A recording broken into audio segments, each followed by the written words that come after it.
আমি আসছি প্রতিশোধ নেওয়ার জন্য। আপনাদেরকে বলি 2020 সালে করোনার ঠিক কিছুদিন আগে মোদী সরকার বাংলাদেশে এসেছিল। তখন বিনা অপরাধে, আমি তখন ফার্স্ট ইয়ারে পড়তাম, আমি আইনের একজন স্টুডেন্ট ছিলাম, বিনা অপরাধে আমাকে 6টা মাস জেল খেটিয়েছে। আমি রমজানের প্রথম দিন থেকে শুরু করে কুরবানির ঈদ পর্যন্ত 2টা ঈদ আমি জেলে কাটিয়েছি। আমি জেলে থেকে ওয়াদা করেছিলাম, যদি স্বৈরাচারের পতন হয়, যদি হাসিনার পতন হয়,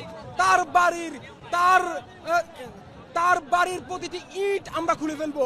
কিন্তু আমি জেলখানা থেকে যে ওয়াদাটা করে এসেছি সেটি পূরণ করতে পেরেছি। আজকে স্বেচ্ছায় উল্লাসে এখানে এসেছি। যারা আমার সাথে অন্যায় করেছে, যারা আমাকে 6টা মাস জেল কাটিয়েছে, আজকে তাদের পতন যারা বাংলাদেশের মানুষ করতেছে, ছাত্র সমাজ এই সরকারের কারণে আমার শিক্ষা জীবন ধ্বংস হয়েছে। এই সরকারের কারণে শত শত এই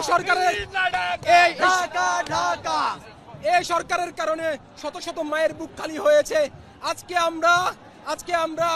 আমরা ঘোষণা করতে পারতেছি না, আজকে আমরা সংবিধান পরিবর্তন করতে পারছি না, আজকে আমরা যে সংস্কার করতে পারতেছি না, কিছু ফ্যাসিস্টের কারণে।